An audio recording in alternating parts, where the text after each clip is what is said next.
Hey guys, Average Joe back here again. I'm going to do another installation video. I know you've seen one before, but it doesn't hurt to do it again.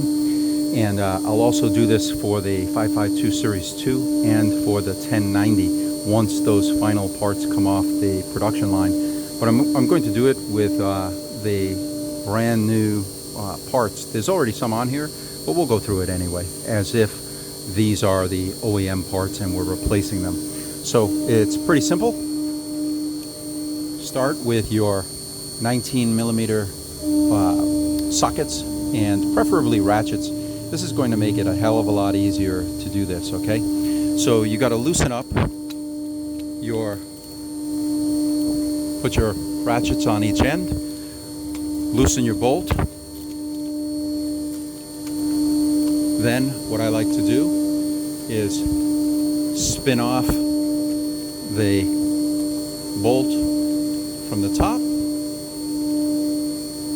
Once you've got that out, take your top disc off, the selector dial,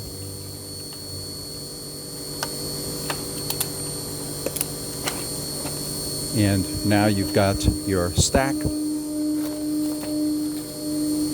Take these off. You can take your old ones off in a stack as well if they're not all broken. This here, you can tape it. Somebody had mentioned that's actually a good idea. You can also just hold it, and I depress with my fingers, push it down to hold the ball bearings in place. Take this off and put it somewhere on the table, wherever. Take your handle off.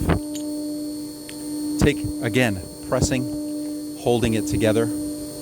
Take this off, flip it up this way. Don't let the ball bearings roll out. Slide off your old discs, and now you reverse the order. It's that simple. So you've got your new discs, disc A, B, C, D. A goes first, down on, and you rotate until it clicks into place. Listen for that click. Then you take this slot, the long slot. It's going to line up with the long slot on the disc. So I'm going to flip this, holding it carefully. Flip it. Rotate it until you feel it drop down onto the disc. There you go. I believe. Nope. One sec here. There it is. Okay, you hear that click? That's your signal that it locked in place. Then take your handle, slide it down, rotate it till it locks in place. Take your other assembly. Now you know that this handle is going to line up with this handle, so it tells you the direction. Put that on, boom, locked in place. Now you want disc D to be closest to this, so you're going to flip your stack like this. Slide it on, rotate it, locks in place. Finally, take your assembly, and you can take the bolt out if you want. Depends on how you do it yourself. Make sure that you do not lose the washer that I just dropped. If yours came with it. Not all of them have these washers. You can also put your own in if it doesn't. I like to have it in there so that the metal washer does not gouge into the plastic. But anyway, you take this, and remember, long slot on here. So you can hear it click into place once again. I'm going to move this over so you can see. So this has clicked into place. Take your bolt, drop it down in.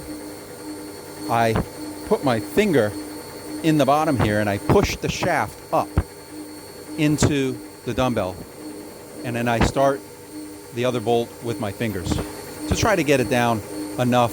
You don't want ball bearings rolling around and all that jazz. It makes your assembly a lot more difficult than it needs to be. So then I take one of my ratchets and I make sure I'm setting it to now install. I put it on the end, and then I stand it on the ratchet, like that. Get my other ratchet, put it on, and now I can tighten this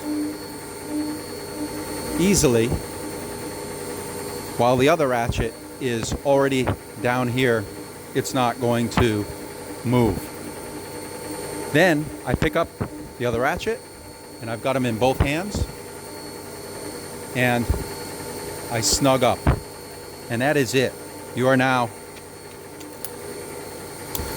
fully installed, and you're ready to rock and roll. That's it, guys. The installation is really that simple. In the next video, I'm going to do a couple of little troubleshooting. I had some requests for some troubleshooting with the existing dumbbell handle, and I'll talk about that in a quick video next. See you there.